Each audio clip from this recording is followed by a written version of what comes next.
I'm Kyle, and this is the movie spreadsheet. It lets you and me compare movies of all types against each other based on 5 simple criteria: entertainment, length, achievement of goal, ending, and then finally a penalty for anything that really sticks out.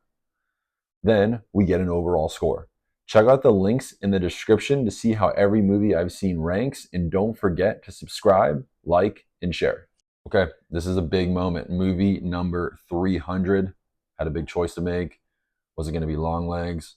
Was it going to be some random thing on Netflix? Was it going to be Twisters? Twisters.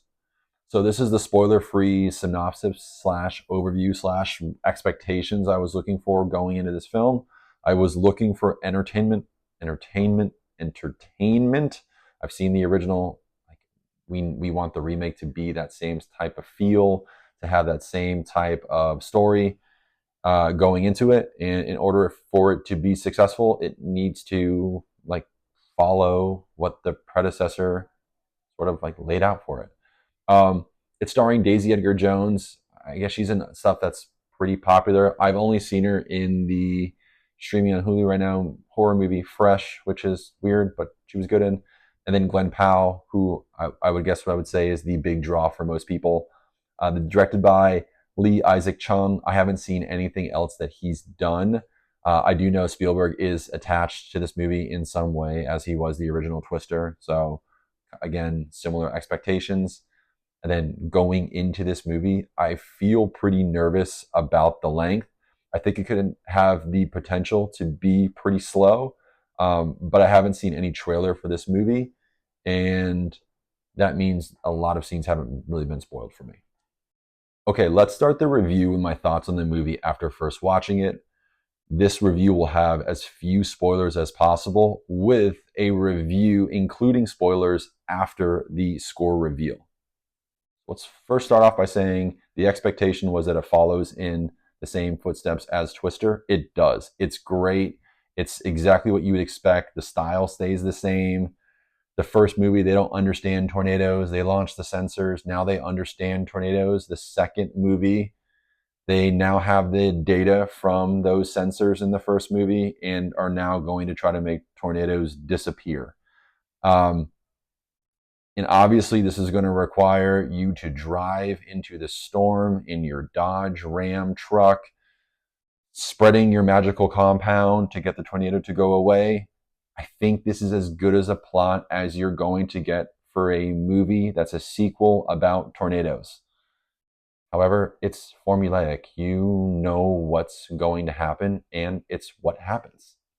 All right, this is what you've been waiting for. The first category, entertainment. Entertainment score 8.5. Here's why. I found the beginning, while only lasting 10 to 15 minutes, extremely, excruciatingly slow. I think I checked my watch twice. I get it. You have to establish this backstory, make us like the characters. I just think it can be done quicker. And really, other than that slow beginning and I think extremely cheesy end, the movie does a good job of keeping me entertained throughout. 8.5. Okay, achievement of goal. 9. Here's why. One of the hardest things for movies to do is to create a sequel to a well-liked movie that captures the essence of the original. I spoke about wanting the movie to feel like the first one felt, 30 years ago. I liked Twister. I wanted the same action and entertainment I got from the first one, and Twisters delivers big time. 9. Okay, ending. 7. Here's why. Predictable. You know what's going to happen. You know who's going to live. It just felt like time to wrap it up. And it just ended so quickly. And then they add on this airport scene at the end, which was completely unnecessary, I thought, and totally cheesy.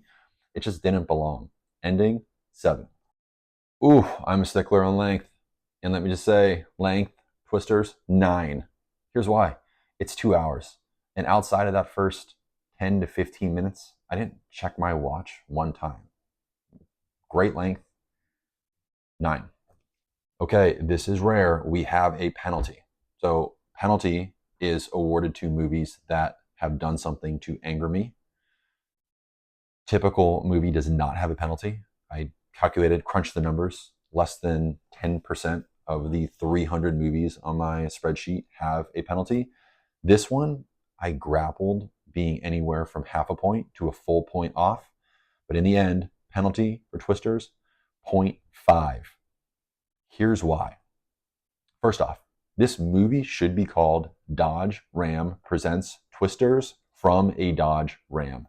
The product placement of the Dodge Ram all over the place in the scenes with the Dodge Ram in the side of it, ridiculous. And then when I go on the Dodge website to obviously try to purchase this truck because I want this Twisters truck now and a new cowboy hat apparently, it's not on the website at all. You can't find the kitted out Twisters edition Dodge Ram, which I should be able to buy, and I should be seeing people driving around, dropping their kids off in this ridiculous truck all over the city. But seriously, it's obnoxious and it's in your face throughout the entire movie. That by itself isn't worthy of a full half a point deduction. However, the bigger thing that you realize early on is that if you're not, or they're not, or people are not in a Dodge Ram or in a Dodge, they're not safe. Toyota, dead.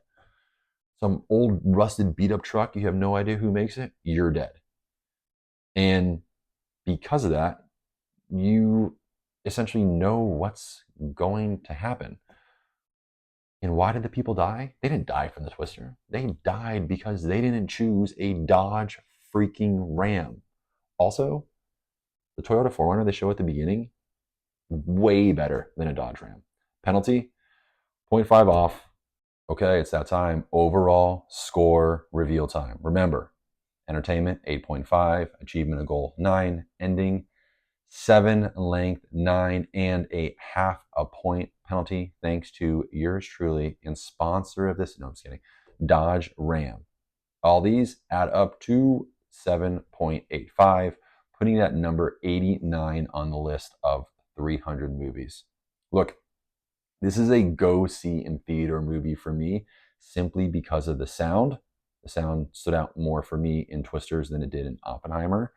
And because of that big screen with the big natural disasters, there's also a few scenes that I think utilize the screen exceptionally well. Go check it out in the movie theater. I don't think you'll regret it. Just remember, I'm Kyle, the movie spreadsheet guy. Keep up with all my reviews on YouTube channel. Please subscribe, like, and share with your friends. And if you create your own spreadsheet, share it with me in the comments. I would love to check it out. Now, stay tuned after this for more takes on this film with spoilers. Okay, this is the spoiler portion of the video, and I think normally I'll have a lot more to say in future videos with future reviews of movies. However, for this one, I really don't. I just, two things. One isn't really even a spoiler. One is simply one of the characters sends another character an audio text message. I hope that never becomes a thing. I am terrified of that ever becoming something that's real, having to listen to voicemails as text messages. Let's all just agree to not do this. And then two, do we just not have adequate structures in place for the Midwest? It was horrifying watching that Little League baseball game. And out of nowhere, or Little League softball game, I should say, out of nowhere, a tornado comes and there's no basements anywhere. So there are no tornado shelters available. So they throw them in a giant movie theater that's not built for tornadoes. And the tornado is ripping this thing to pieces. Is that, I'm befuddled here. They go to a motel, the motel doesn't have it, so they have to hide in the pool and the thing falls on top. Again, that's in the trailer, which leads me kind of to my third talking point. Can we just limit what's in trailers? I only want to see the style in which the movie was shot. And then really that's it. I don't want any kind of spoilers in the trailer. And for this movie, if you saw the trailer, you pretty much saw the movie. So that's it. That's all I have for this spoiler section. Normally there'll be more, but thanks for tuning in.